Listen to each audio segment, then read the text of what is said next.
Halo Infinite Audit Friends, selamat datang di Infinite Audit Talk episode ke-27.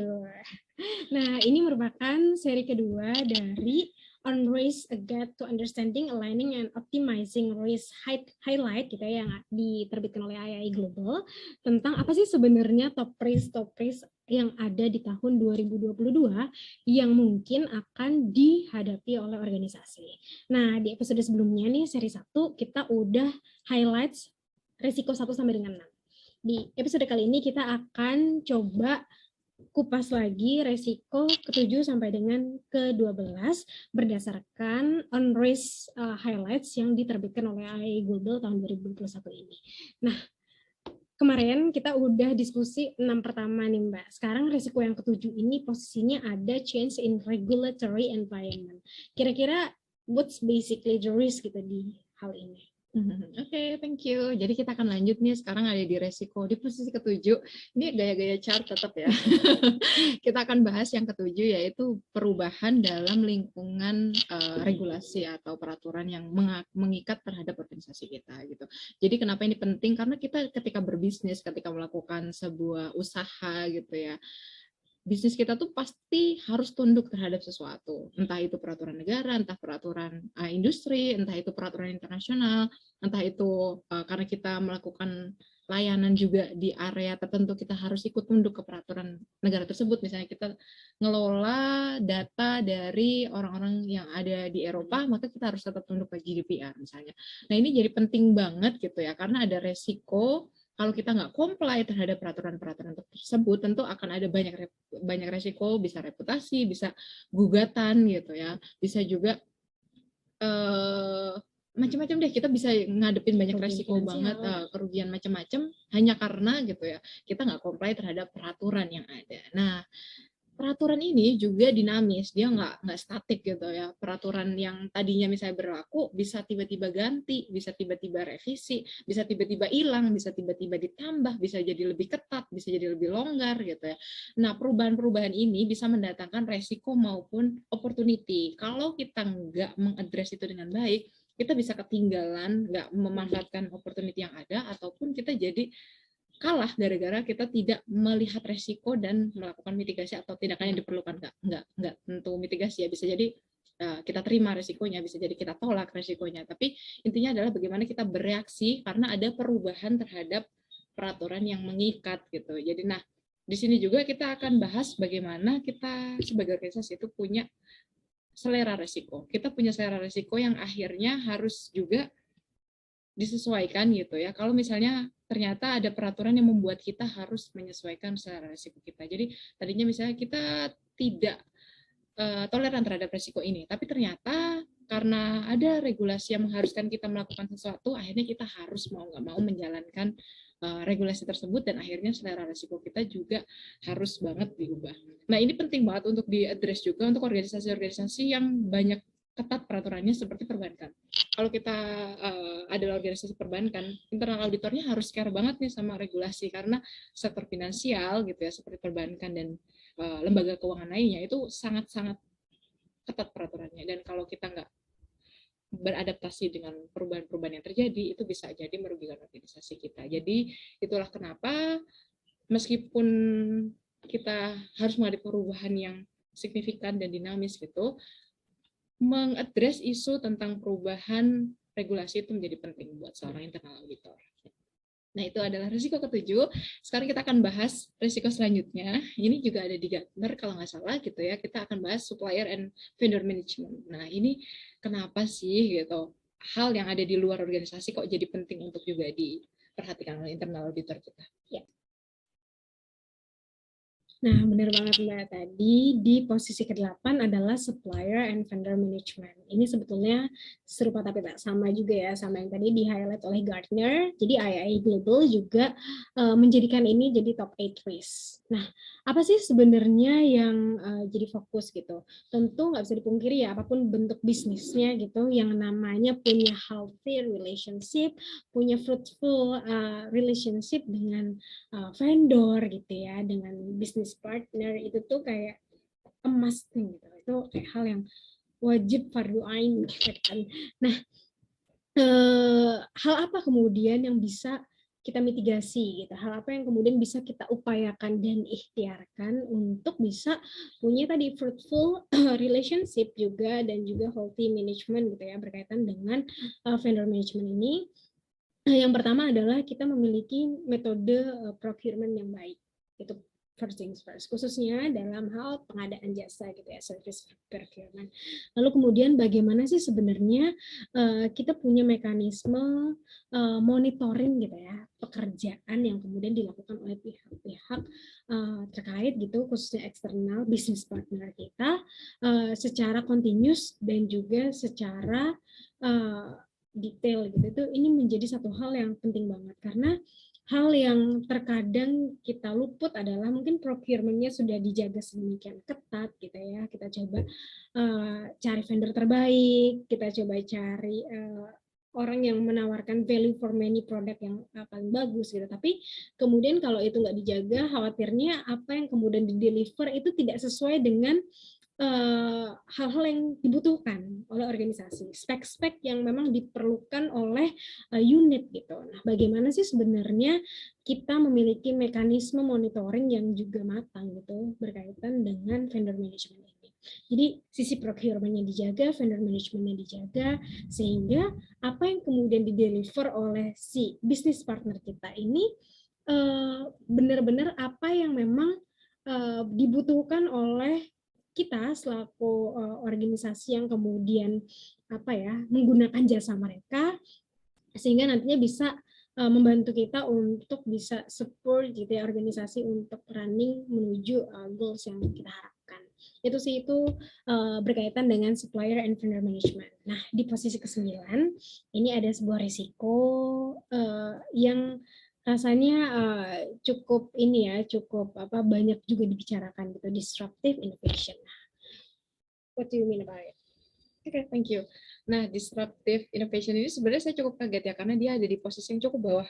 Saya pikir ini akan jadi resiko ya ada di 5 besar gitu. Karena kenapa? Karena yang namanya kita beradaptasi terhadap inovasi yang disruptif itu tuh udah masalah survival gitu. Menurut saya, this is a survival issue gitu. Kalau organisasi nggak bisa beradaptasi terhadap inovasi-inovasi baru, bisa jadi dia tergusur oleh organisasi yang bisa beradaptasi gitu. Jadi kayak kalau kata teori bagaimana manusia itu dulu bisa survive gitu ya, itu karena kita adalah yang paling jago beradaptasi. Nah, begitu juga bisnis. Kalau bisnis, siapa yang paling bisa beradaptasi dan bahkan mengkapitalisasi inovasi-inovasi yang tadi disruptif gitu ya, itu yang nanti akan bisa lebih survive dibanding organisasi yang kekeh untuk tidak berubah atau organisasi yang tidak bisa mengkapitalisasi inovasi-inovasi baru gitu. Karena gimana pun ya, inovasi yang terjadi itu pasti akan mengefisiensi biaya, dia bisa meningkatkan kualitas juga gitu. Bahkan nantinya ujungnya kita bisa mencapai profit lebih, kita bisa gain macam-macam gitu dari hal-hal yang bernama inovasi gitu. Nah, itu kenapa inovasi yang disruptif ini menurut saya juga penting untuk dimonitor sama internal auditor, bagaimana tadi inovasi itu, apakah inovasi ini layak untuk diterapkan atau tidak, dan apakah kalau kita mau menerapkan itu apa yang harus diadres dulu isu-isunya, misalnya apa infrastrukturnya, apakah SDM kita siap gitu. Jadi inovasi yang mau kita terapkan kita memang siap gitu, jangan sampai kita cuma spending untuk beli sebuah license atau inovasi lainnya gitu, ternyata nggak bisa kita manfaatkan dengan maksimal gitu. Itu kenapa kalau kita mau menerapkan sebuah inovasi, perhatikan juga apakah itu align dengan tujuan bisnis kita dan bagaimana dia bisa diterapkan, faktor-faktor pendukungnya apakah sudah disiapkan, itu juga harus diperhatikan gitu. Dan jangan lupa juga bahwa kalau kita bisa mengkapitalisasi ini, kita bisa leading gitu. Siapa organisasi yang bisa mengkapitalisasi? Bisa kayak sekarang ada teknologi robotik, ada artificial intelligence gitu ya. Nah, bagaimana kalau kita bisa menggrab opportunity ini untuk bisa memanfaatkan inovasi-inovasi yang disruptif ini untuk mendukung tujuan organisasi kita dengan tepat gitu ya. Itu nantinya bisa bikin organisasi kita leading dan kita bisa gain lebih banyak lagi dibanding organisasi yang tidak memanfaatkannya. Itu kenapa jadi penting banget menurut saya juga untuk dimonitor. Selanjutnya, ini adalah isu yang wow. Menarik Isu karena sebelumnya nggak di highlight juga ya. sebelumnya economic and social and governance, narasinya seperti itu kalau nggak salah. Nah di sini kita bahas tentang sustainability tapi sosial. Nah ini menarik banget nih. Kenapa dia ngomongin secara khusus sosial gitu? Ini saya jadi pengen tahu sih. Menurut Bunga gimana? Ya, jadi ini satu hal yang menarik banget karena memang biasanya orang capturing ini dalam satu bulk yang gede gitu ya. Sedangkan di sini benar-benar kayak spesifik gitu si IIA Global mempointing out social sustainability risk gitu. Nah, ini menarik karena memang sebenarnya tuh kalau kita dalami lebih lanjut kan benar banget gitu. Bagaimana sih sebenarnya kita itu perlu selaku organisasi ya memahami bahwa kita ini memiliki significant influence loh ke individu-individu yang bekerja buat kita, para karyawan kita gitu. Lalu kemudian bukan hanya karyawan-karyawan di organisasi kita juga, tapi siapa saja yang sebenarnya bekerja gitu ya di dalam value chain kita gitu. Entah sebagai karyawannya si supplier kita gitu atau mungkin karyawan-karyawan dari bisnis partner utama kita ini tentu akan berdampak langsung gitu ya apa kebijakan-kebijakan yang kita buat dan segala macamnya gitu. Dan tidak hanya itu, juga ada bagaimana sebenarnya kita punya responsibility juga gitu ya ke konsumen kita.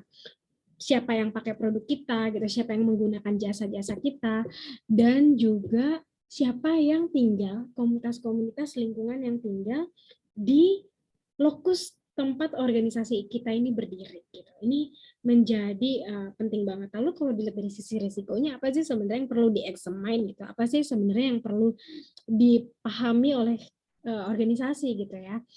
Yang paling penting adalah bagaimana kita mampu melihat risiko-risiko berkaitan dengan pengelolaan direct and indirect impacts gitu terhadap individual dan komunitas yang tadi udah disebutin gitu. Jadi bagaimana sih sebenarnya kita sadar, kita aware apa yang kemudian kita decide ini tidak hanya berpengaruh gitu ya, punya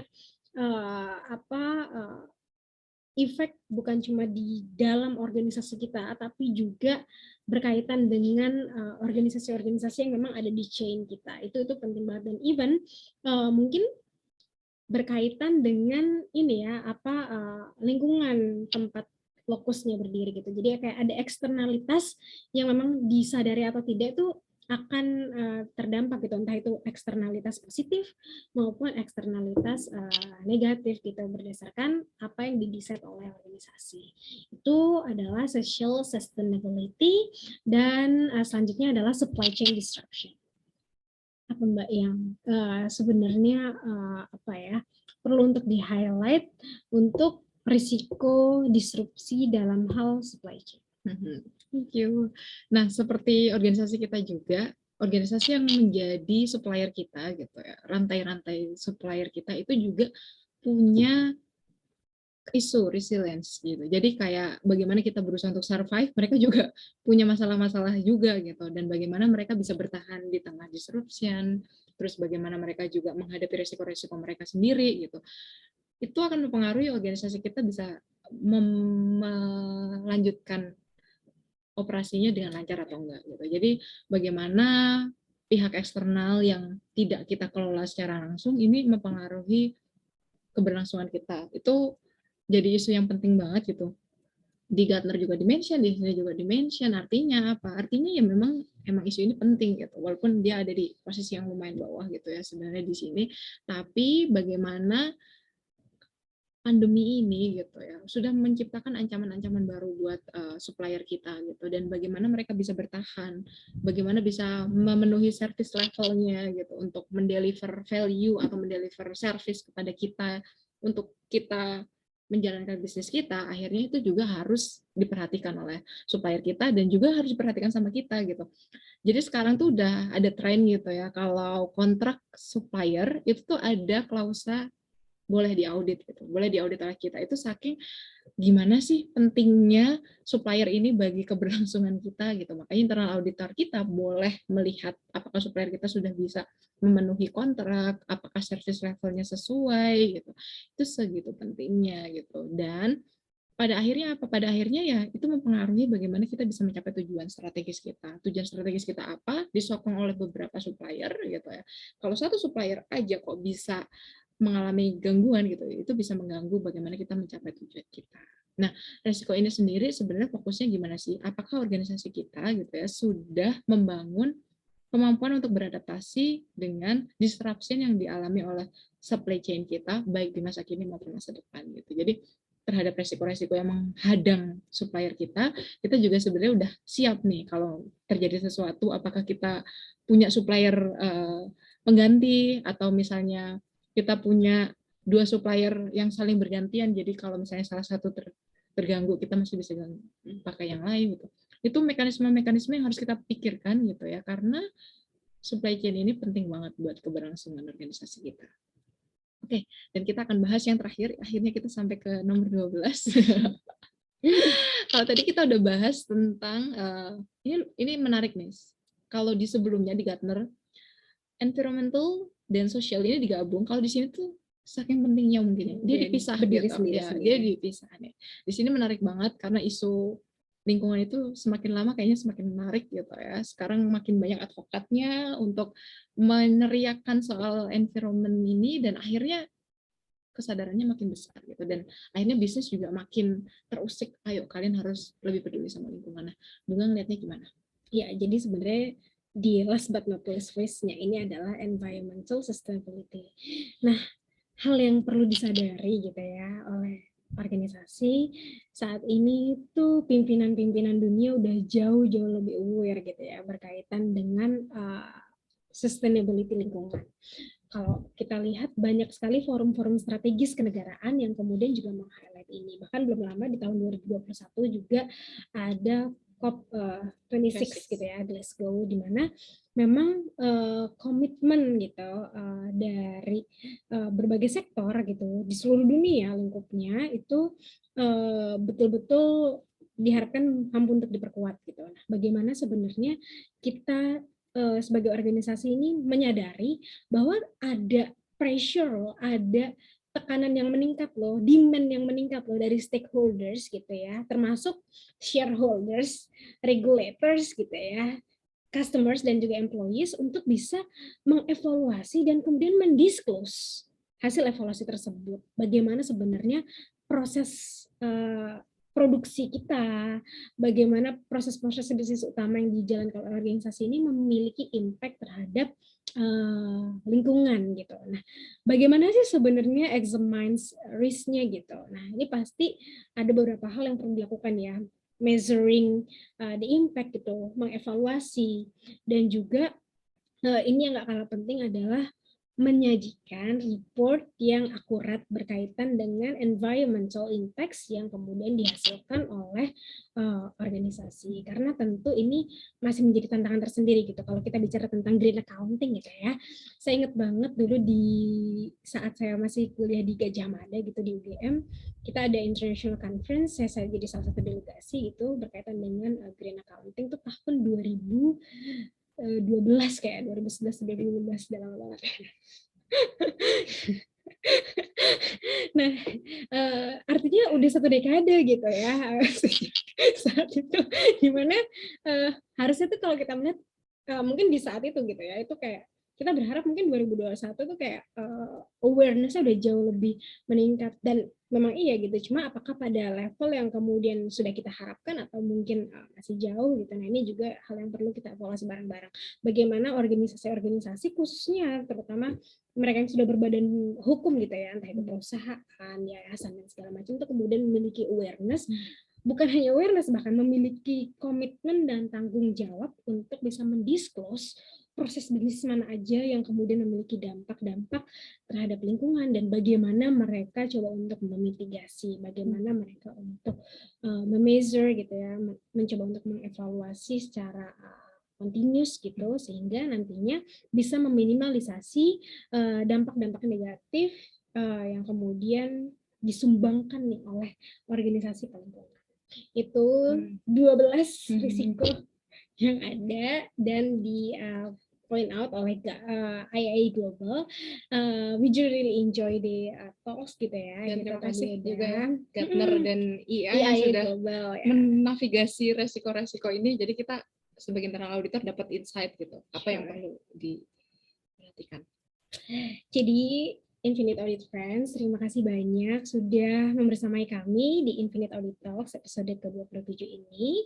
Buat teman-teman yang punya insights, ideas, atau apapun itu berkaitan dengan updated issues di dalam dunia internal audit, external audit, governance, atau mungkin risk management, just drop apa yang teman-teman pikirin di kolom komentar di bawah ini, atau bisa juga kirim ke direct message di Instagram kami di @gresika.bunga atau @nur.umratun, atau bisa juga lewat LinkedIn kita.